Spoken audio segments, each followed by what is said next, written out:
So no matter what type of creator you are, social media is becoming an increasingly important part of your workflow. Learn about some of the features that make LUMIX great for the age of social media, from slow motion, live view composite and high resolution shot, to the ability to customize frame markers and accurately capture for every aspect ratio. You're going to hear all about it. Please welcome to the stage, they're already here, Sean Robinson, LUMIX marketing and host of LUMIX Live, and Matt Frazier, the business development manager. Welcome, guys. How you doing? We're doing okay. Sean, I just don't know. Does my life have any more meaning now that I don't really have to talk about autofocus anymore? Or? You do know that we're live. Oh, wait, we're live? I'm sorry. Sorry about that. So, all right. Well, we're here. So, thank you, everybody. We are, for all those joining us on the live stream there, this is our LUMIX live streams. We are doing little truncated versions of them while we're here at CES. Yeah. And if you are in the live chat, I am monitoring the questions. So if you have questions, drop them in the chat. You all know the drill. Tag at LUMIX Cameras. I'll be able to see it. But today, as we said, we're going to be talking about social media, using LUMIX cameras and what our capabilities offer for whether you're a photographer, a videographer, and what we now call that social media content creator. Yeah. So to kind of like kick this off, I think, we want to start with the photography side of it, since I'm sitting in the chair this time. Yeah, so Sean and I always play I'm the role of the video guy, he's the role of the photo guy, and we'll continue to play that role from now on, even though I bet Sean's better at video now than I've ever been. So, all right, Sean, so why don't we go ahead and start by talking about a feature that's not actually in the camera yet. Yeah, so with the S5 Mark II, there is obviously all of the headline specs that we've talked about, high resolution shot, which we're going to get to in a second, and the burst rates and things like that. But probably the one that I've actually seen a lot of people asking us questions about is, well, what about that feature, Live View Composite? It's in the S5 Mark I or the S5 Classic, right, but it's not in the list on the Mark II. Well, to basically just really kind of like push forward there is that it's coming. It's going to be a firmware update on this platform. If you remember all the new engine platforms that we've worked on, none of them have Live View Composite yet. So we're making sure, just like we do with everything that we do for the LUMIX Group and Panasonic in general, when we do something, we do it right. Right. So Live View Composite will be coming to the camera, but we want to actually go in and talk about it. And I know this is a favorite feature of yours, too. Yeah, I use it occasionally for portraits, actually, because I think it creates real dynamic portraiture. I know you do a lot of stuff around Austin with like star trails, with city lights at the same time. So let's first explain what the feature is, because hopefully we have some folks who aren't LUMIX users who are just trying to learn a little something about the camera, maybe trying to jump systems. So why don't we explain what that does, and then we'll talk about how it applies to the S5II. Yeah, so what Live View Composite is a kind of computational style option for photography in these cameras. The way it works is you put the camera into your manual exposure mode, and instead of taking one image for a long exposure where, say, you want to do light painting or you want to have the beautiful star trails like you see in like arches, where you have like the beautiful arch and then you have this perfectly circular round set of star trails. Or if you're in a city and you want to have those streaking lights of the taillights of the car and the headlights of the car, you usually have to use like a long exposure, right? Yeah. But in arches, like you're talking about in Utah, how long an exposure would it take on a normal camera to get that kind of a look? Oh, hours and hours and hours. Okay. But and I can do that in city, right? Like have an hour-long exposure in a bright city? I mean, you could if you want a totally washed out image. Oh, a paper plate in a snowstorm. So it'd be just nothing but a white screen. Okay. Yeah, so obviously when wanting to do these, the current way that you create images like that is you're doing multiple parts of the image being exposed separately. So you would take the ultra long exposure for the stars, so you'd get your sweeping stars. But then in the example Matt was saying, if you're wanting to do this in the middle of a city, you'd end up having to do ultra short exposure for the actual city in front of you, because it's going to be totally blown out when you're balancing for the stars. And then if you want to add any other object into it, like I know you like using it for portraits like you said, and you did a really awesome one of your son, having that, using Flash to add into it, these are all individual components that you would have to photograph and create individually, and then go back home into something like Photoshop or not really Capture One, but primarily Photoshop.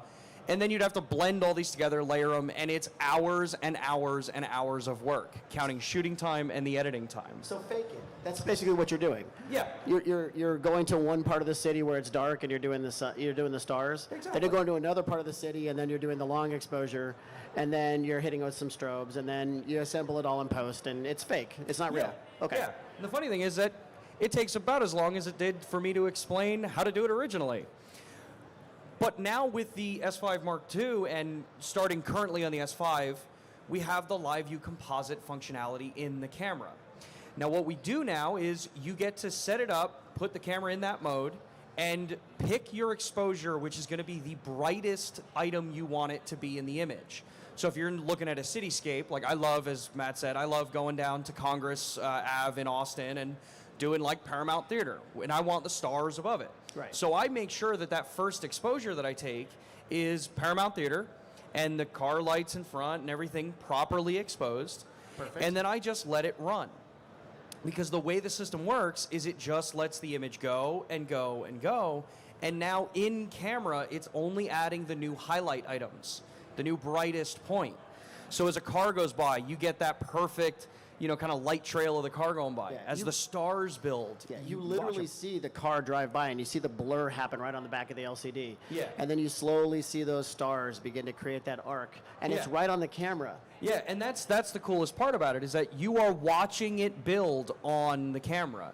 So as it's running and running and running, you may sit there and think in your head, all right, this was going to be maybe like a 2-hour, one that I wanted to run, but you get an hour into it and you're like, oh, this is perfect. You just click the shutter button again, you're done, saves it out, you get a raw file, and now you're able to just bring it into your software and edit it like a regular image. Yeah. So instead of 20 hours to do that kind of shot between the capture and editing, now it takes me 20 minutes. Right. And the reason we're talking about this for a social media deliverable is that this makes a more dynamic Instagram post, right? Oh, yeah. Or what we call, it's an Insta banger, right? That's Yeah. what we call them. So it makes awesome looking Instagram photos that you just couldn't get quickly or easily. So you use the LUMIX sync app. Yeah. You bring it in. You could use Snapseed to kick out a quick edit. Exactly. I always put a little vignette because, that's how I do it. I like to put a little vignette around the image, Yeah. goose up the dynamic range a little bit, maybe add a little film simulation. I kick that thing out on Instagram and I'm done. I'm on to the next shot. Social media editing with Matt Fraser. Yeah. I do it so often. But that's not all. So, with social media content creation in the photography and videography world, it's about, one, you want to enjoy what you're doing. You don't want to have to make it an extra part of your job. Right. So being able to just do items like, images like that with the camera and not have to spend all that extra time just because you want to make sure that you got it for the gram and you got it for all that, we make it easy. But we also have other features in this camera for the vast majority of photographers that like higher resolution imagery. Because there's a kind of double-edged sword with that. I want ultra-high resolution in my camera, but maybe I'm a wedding or an event photographer, and I may shoot 2,000 to 10,000 images in a wedding. Oh, wait. Are you saying 2,000 images at a wedding that are all like 45 megapixels is a bit tough to manage? It's a lot of files and large amounts of data? Yeah, just a bit. Yeah. So in a case like that, where 24 megapixels is more than enough, Correct. for you to basically do 20 by 40 prints, 16 by 30 prints, to make an album, considering the vast majority of people post this stuff up online, we have high resolution shot mode in the camera. And that'll be at launch. That's not a firmware update. Exactly. And so that's at launch. But what's amazing about this function is that, one, we do all of it in camera. Unlike some others where you need to bring it into software and then merge those images together, we're doing it in camera. So you will get a RAW and a JPEG image out of this in that full 96 megapixels on this camera. Right. And with it, we have a couple different modes for it as well. You've got mode 1 and mode 2.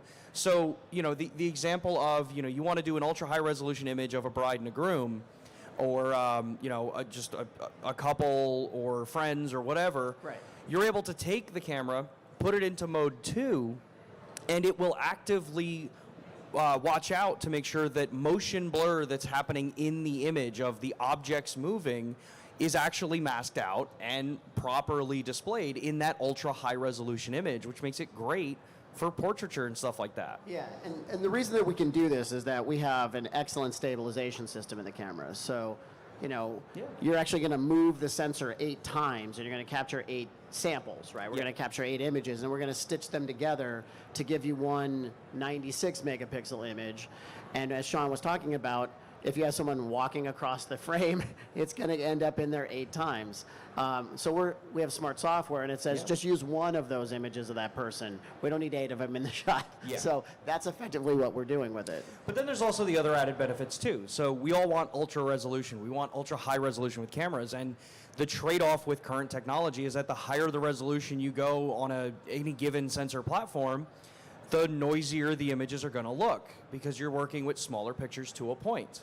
Or you really suffer video too. Yes. Yeah, because now we have a sensor that's going to be slower to read out, or you're going to have to, it might be an 8K sensor, and then all of a sudden the 4K video just looks soft and blurry. So, we're really in kind of like a sweet spot here right now where the technology's processing power is fast enough for 6K, it's fast enough for 4K in these 24 megapixel files, and then we still deliver 96 when we need it. Yeah, and from an image quality perspective, by merging these 8 images together, you're actually not just getting a resolution bump in the image, you're also getting a noise reduction in the image because you're blending all of the noise in. Pixels that were being recorded as noise are now getting color information into them. So all of this benefit when it comes to the creators out there is that we all want high res, but we don't want the storage side of it. Let me rephrase that. We all want high res, not all of us want to deal with the storage. Right. Some of us do want to deal with the storage, and for those of you, that's awesome. I don't want to spend all that money on storage. Understood. So I get to balance all that out, and it's in this one camera. So far, the 2 things we've talked about, same camera. We're not talking about needing multiple cameras anymore for this kind of thing. And it's a $2,000 body at that too. So Yeah. it's a very, very reasonable price for all we're offering. Yeah, and then, moving kind of to the last kind of part about this is that for my photography love here, is that doing time-lapse photography is one of those kind of things that people like to dabble with. Yeah. They may not ever have, really gone through, you go out, you buy the remote, you plug it in, you kind of play around with it a little bit because, let's face it, the vast majority of us don't really have the attention span to sit for, 13 hours with a time-lapse. And all of that process is a barrier for a lot of people. I want to do time-lapse, I want to play with time-lapse, Right. but I have to go buy extra equipment to do it. Or it feels like a lot of math. Yes, it is also, it's a lot of math. So what we have in the S5 Mark II is, and let's actually take a look at the camera feed here. Yeah, so we're going to go live to the camera feed, and Sean's going to show off what we're doing here. So what I'm going to do is I'm going to take control while Yes, Sean that's is doing right. this talk, and we'll start from here. Yeah. So with the time-lapse functionality that we have in the S5 Mark II, and honestly, actually a number of our cameras, actually all of our cameras offer this in it. With the S5 Mark II, we've actually expanded all of that functionality that you get with the time-lapse. So Matt's in the menu here, and we're going to go into, first off, you just turn it to the dial to turn it to time-lapse. And what you see is you get a menu pop up that says start time, image count, shooting interval, and then it says end. Well, now when you press the menu button and you go into menu set, it automatically brings you to the time-lapse animation option in the menu. You don't have to dig for it. It just brings you there. So now when we go into that, you have 2 options. You have time-lapse shot, but we also have a stop motion functionality in this camera. So you want to do stop motion animation?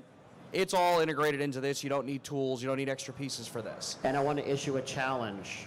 Oh, no. The first person who can post just an absolute fire stop motion animation for us, I'll get you a t-shirt. You give me the information, I'll get you a t-shirt out, okay? All right, there you go. I don't know if anybody wants the t-shirts Sean and I are wearing right now, but we might be able to get you one.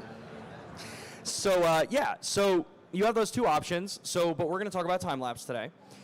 So we've updated this kind of interface that you have. So as you scroll down, you'll see we have shooting interval setting that's on or off. You have time start time. So when you go into this, you can actually go in and say, I want to start this time lapse now after 2 seconds after I click the shutter. Or I can program in and say, like, I set my camera up at, say, 11 o'clock at night, and I want to be doing a time lapse of the sunrise, but I don't want to have to be actually out there at 4 o'clock in the morning. I just set my camera out there, run power over USB to the camera, and just set a start time of 4 o'clock in the morning. And it's weather sealed. Weather resistance. Yes. Yeah, weather resistant too. So, yeah, it gives you that option here, so you can set a start time. But for this, we're going to do now. Now we come into the really fun part, as Matt said about math. I was never good at math in school. This is where it trips up most people. This is where the average first-time time-lapse shooter says, I'm not doing this ever again.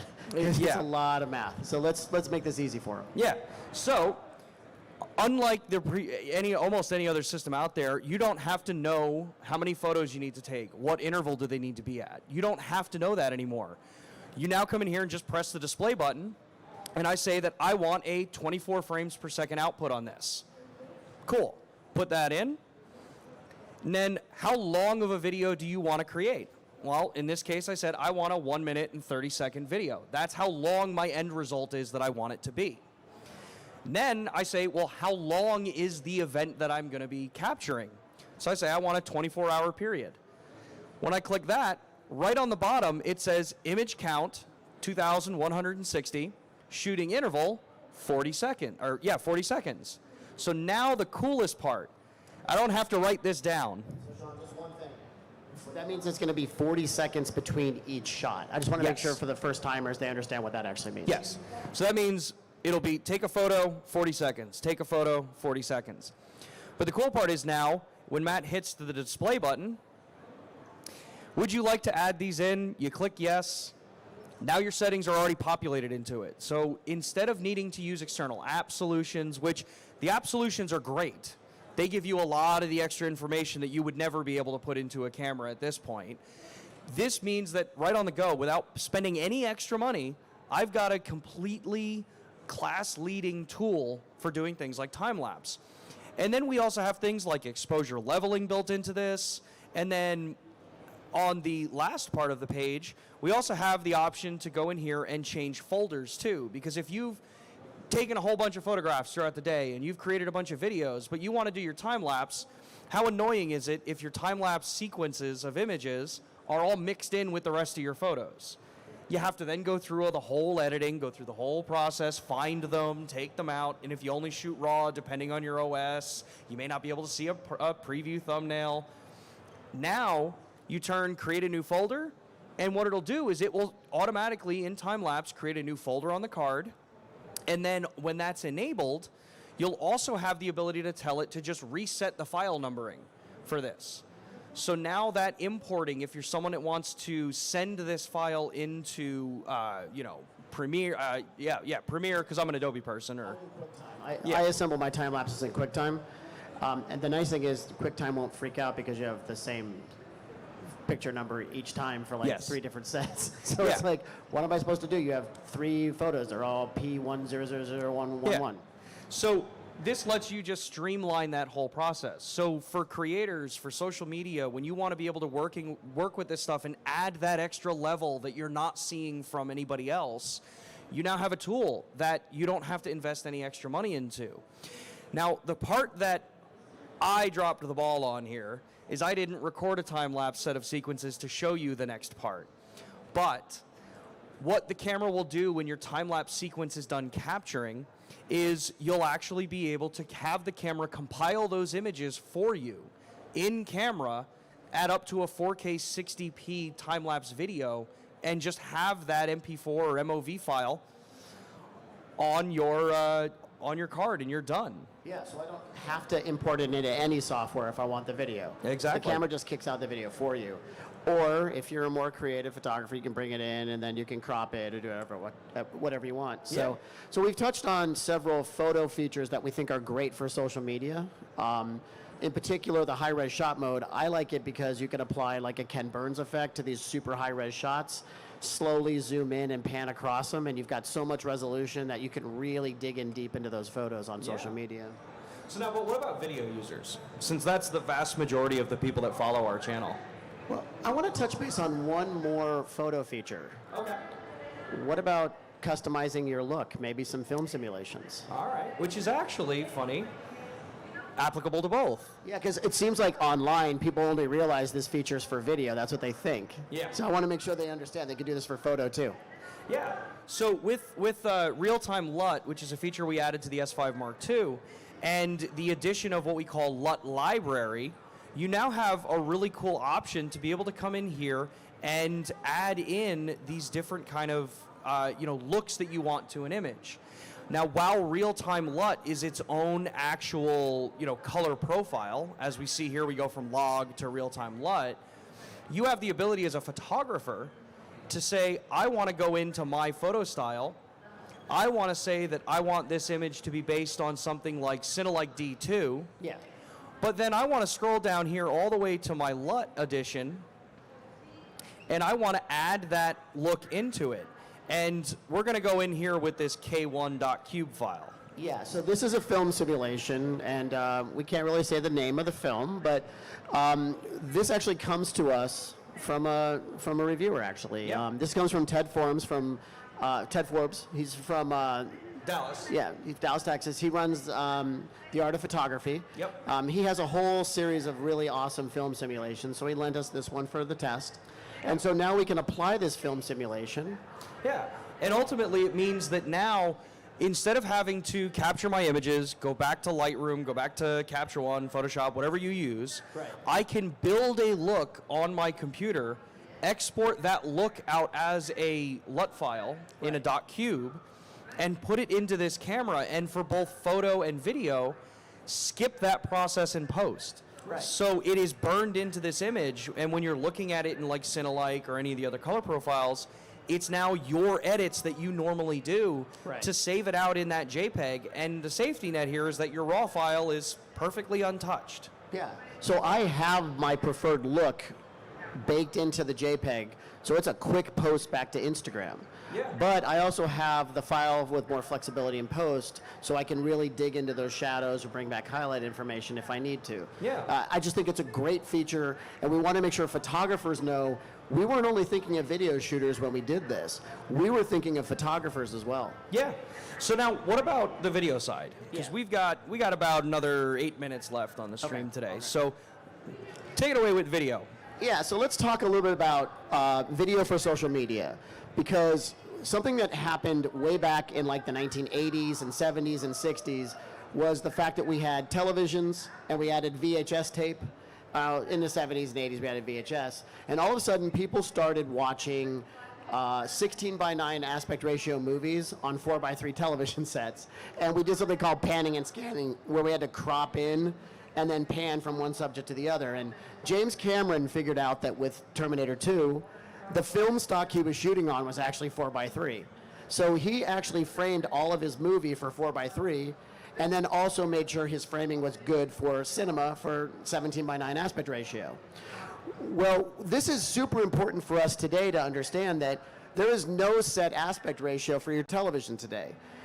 Your TV is 16:9, but your iPad is 4:3. Your phone is going to be 9:16 for TikTok. So what are you going to do? You're going to frame your shot 3 different times, ask the person to give you 3 different takes with the exact same amount of energy in each take? That's a little tough to do.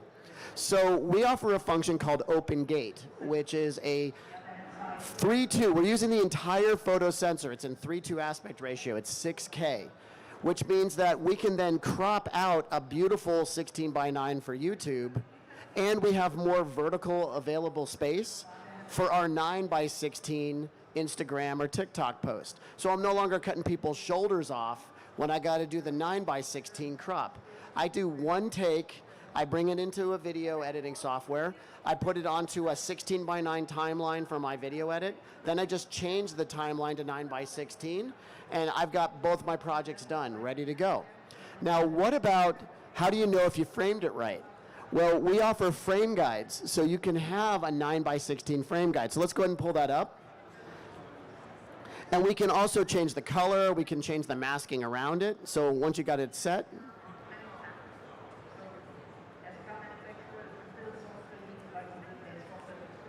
we turn them on. So now we have the ability to frame for me in the 9x16 region, and we know that we still have 16x9 area. That's giving me plenty of additional range. So what I would do is I would usually frame myself, maybe stage right, and then that's going to get me more right. And that's going to give me more space here where I can put my text. So if I'm putting like text information up for somebody, and then I still have that 9x16 that's going to be able to fill the frame for my TikTok. So this gives us tremendous flexibility for our post-production process. And I just think that Open Gate is so necessary today to save time and to save cost.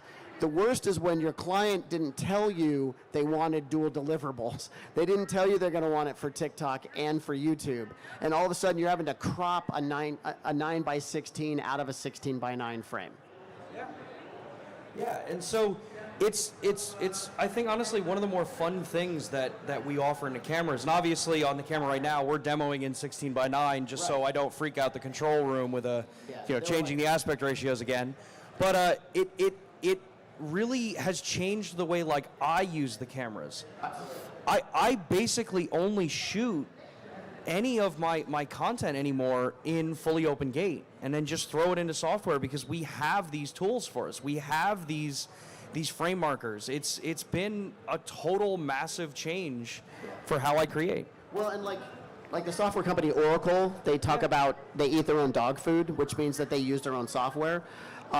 All the social media content that we produced for the S5 Mark II launch, like when you see like the spinning cameras with the cages and stuff mounted to them, that was all shot open gate so that we could deliver 16x9s for our YouTubes, and we have like 9x16 for TikTok. It was all done at one time, and it saved us a ton of time in production. Yeah. And ultimately a lot of money too. So yeah, I want to take a real quick look here while we've got a few more minutes left and actually just see some of the questions that we had in the chat. So let's see here. We had a couple questions that we're asking, a little off topic for this stuff, but where was it? When is the SFU2 RAW update coming to the S5 Mark II, since we're talking about that, and that is relevant to the social media creators. Yeah. So to start with, the SFU2 upgrade for the S5 Mark II, it is a service unlock for the camera for those that actually want to use raw video over HDMI, which we know there are a lot of users that have no need for it and would much rather save themselves $200. Right. The rest of us that may be using it, $200 is there for it. That should be available around the same timing as when the S5 Mark II X releases when we push the firmware update for it. Yeah, obviously we don't know for sure when the firmware for the raw function raw over HTML will be ready. Our goal is probably to have the live view composite and that raw functionality be available in the same firmware. So I would first stress, don't go out and buy an SFU2 the day you buy your S5 Mark II, unless you understand you're going to be holding on to it until the firmware comes out. So I know Cliff, I know how much you like to shoot in RAW. Cliff's he's a friend of the show and he's in the chat. I wish I could give you a better answer than what we just gave. Yeah. So then let's see here. We've got one of the other questions was, and actually this is one that I want to kind of clear up for, is that, will you be able to do SSD and internal recording at the same time? So just to be clear, the S5 Mark II base model does not support SSD recording. Correct. That is just the X model, which means Matt and I can't tell you because we haven't actually worked with it yet. Right. We know the GH6 does not have the ability to do that. Correct. And that's the first camera we've had that can do external SSD. So until we get an X, we won't know for sure. Yeah. And if for a lot of the questions that I saw in the chat here, if you have got questions about the autofocusing when it comes to what modes and what detection options to use, go watch yesterday's stream. Matt did a great example and demonstration about why you want to use these different modes and which one is actually the recommended for it. It's probably a C minus, actually. I give myself for it, and maybe a C plus. We'll see. I'm proud of you. I appreciate it. So let's see here. We'll take one more question, and then we are going to actually wrap it up for today. As far as overall, you guys have a ton of questions in here. If I don't get your questions answered, I'm going to be spending a lot of time actually in the comment section here replying to people. Well, that means we have more than 8 people. That's good. Thank you guys for joining. Well, okay. Let's do that. We are at time actually, so I want to thank you, Matt. Again, these things are so much fun. Yeah.